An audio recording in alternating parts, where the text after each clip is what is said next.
It was a warm Saturday afternoon when Emily Carter, a blonde emergency room nurse, decided to take a rare break from the hospital and walk through the city's beautiful Central Park. She had worked several exhausting shifts in a row, and for once she wanted nothing more than fresh air, sunlight, and a quiet hour away from alarms and medical monitors.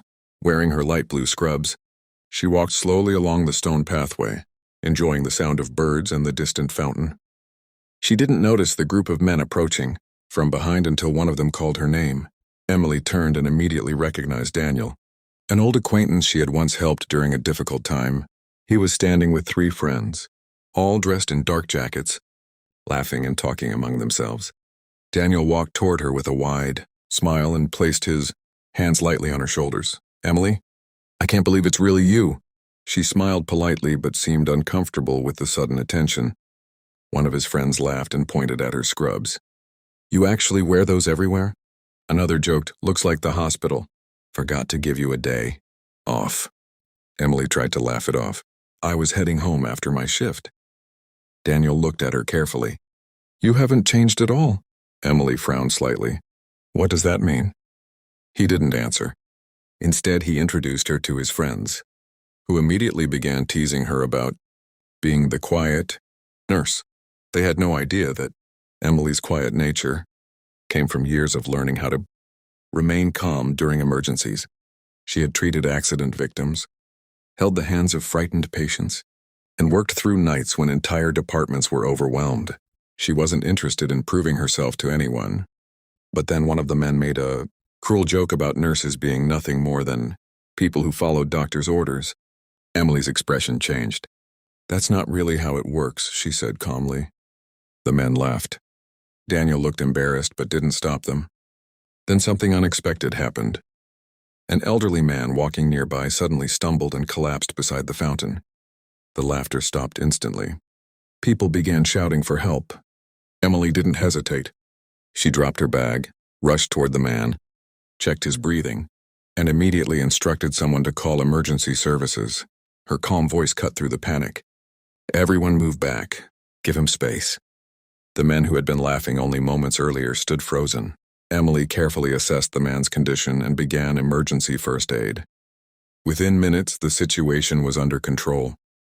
Daniel stared at her in disbelief. The woman they had been joking about was suddenly the only person in the park who knew exactly what to do. The ambulance arrived several minutes later, and the paramedics quickly took over. The elderly man was stabilized and transported to the hospital. Emily remained nearby until she knew he was safe. When she finally stood up, she noticed that Daniel and his friends were staring at her differently. The jokes had disappeared. One of the men quietly asked, "How did you know what to do?" Emily picked up her bag and answered simply, "I'm an emergency nurse." He nodded slowly. "But that was different." Emily smiled faintly. "It's not different when someone's life is in danger." Daniel looked uncomfortable. He remembered the things his friends had said and realized how unfair they had been. "You really do this every day?" he asked. Emily nodded. "Sometimes worse." Daniel wanted to apologize, but before he could, a woman approached Emily from across the park. She was the daughter of the elderly man who had collapsed. Tears filled her eyes. "Are you the nurse who helped my father?" Emily nodded. The woman grabbed her hand.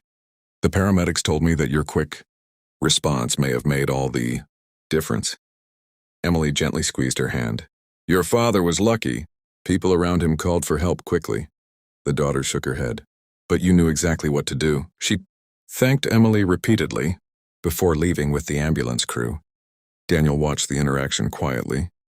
Finally, he said, "Emily, I'm sorry." She looked at him. "For what?" "For letting them make fun of you. For making you feel uncomfortable." Emily sighed. "You don't have to apologize for everything your friends say." Daniel replied, "Maybe I do. Because I laughed too." The men around him lowered their heads. One of them finally admitted, "We thought you were just some quiet nurse who didn't know how to stand up for herself." Emily looked at him and smiled. Being quiet doesn't mean being weak. Her words stayed with them. Then Daniel noticed something else. Emily had begun trembling slightly. The adrenaline from the emergency was wearing off. He asked if she was okay. She nodded. I'm fine. It's just been a long week. Daniel looked toward the park bench. Sit down. Emily hesitated, then sat. The men gave her space. For the first time, they weren't trying to impress her or make jokes. They simply sat nearby and listened. Emily told them about her work, not dramatic stories, but the ordinary reality of helping frightened people, comforting families, and making difficult decisions under pressure. The men slowly realized that her job demanded more courage than they had ever imagined. One of them asked, "Why don't you ever talk about what you do?" Emily smiled. "Because I don't do it for attention." Daniel looked at her with genuine respect. "Maybe that's what makes you different." As the afternoon continued, the group remained together near the fountain. The atmosphere had completely changed. The men were no longer laughing at Emily. Instead, they were asking questions about her life. Daniel eventually asked something more personal. "Were you always a nurse?" Emily looked toward the fountain before answering. "No." The men became quiet.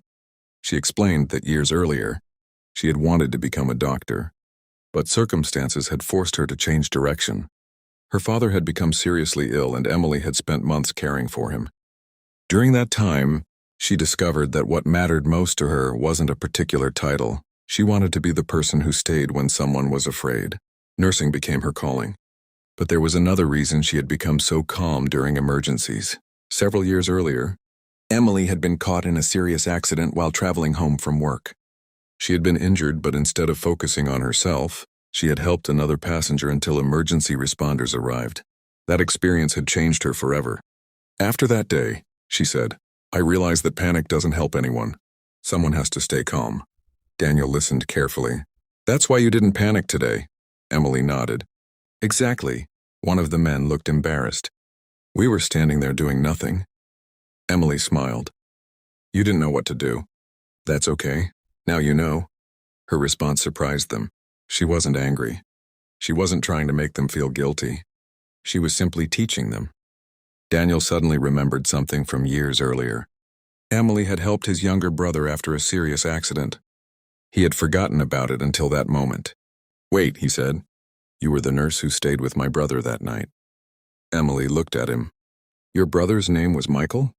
Daniel's eyes widened. "Yes," Emily smiled. "He was very brave." Daniel's expression changed completely. His brother had survived that accident, and his family had always wondered who had stayed beside him before the ambulance arrived. Now he finally knew. "You saved him," he whispered. Emily shook her head. "I helped him.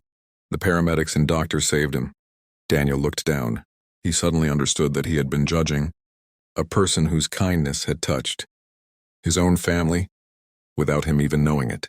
He stood in front of Emily and apologized again. "I should have recognized you." Emily smiled. "You weren't supposed to." Daniel laughed softly. The three men who had mocked her earlier now looked genuinely ashamed. One said, "We owe you more than an apology." Emily replied, "No, just remember what you learned today." The sunlight began fading through the trees. The men realized the most important lesson wasn't about medicine. It was about never judging someone's strength by how loudly they speak. The following week, Daniel and his friends returned to the park. But this time, they weren't looking for someone to tease. They were waiting for Emily.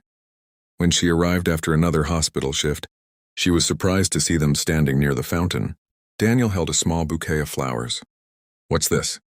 Emily asked. He smiled. "For the woman who reminded us what courage actually looks like." Emily laughed. "You don't have to do that."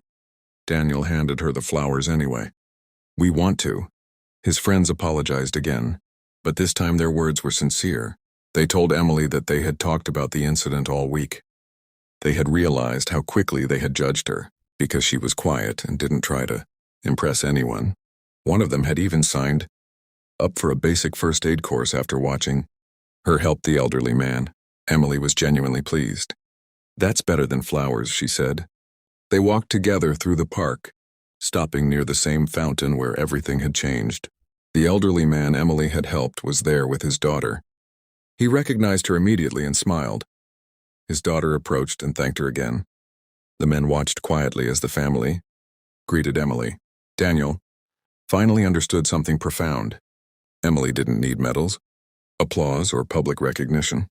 Her kindness had already left a mark on people she barely remembered. Later that evening, Daniel asked her why she remained so humble despite everything she had done. Emily looked at the sunset through the trees. Because every person I help reminds me that tomorrow it could be me who needs someone. Daniel nodded. That's a powerful way to live. Emily smiled. It's just being human. As they reached the park entrance, Daniel stopped. Emily? She turned. Thank you. For what? For giving us a chance to become better people after we behaved badly. Emily smiled warmly. Everyone deserves a second chance. Daniel and his friends watched her walk away toward the hospital, still wearing the same blue scrubs she had been wearing that first day.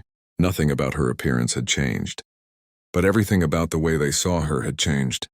She wasn't simply a quiet nurse. She was someone who remained calm when others panicked. Someone who helped without expecting praise, and someone who understood that true strength didn't need to be loud. From that day forward, whenever Daniel and his friends saw a nurse, doctor, paramedic, or anyone working quietly to help others, they treated them with a new respect. They had learned that the person who seems ordinary may be carrying extraordinary courage, and sometimes the quietest person in the room is the one everyone will remember when the moment truly matters.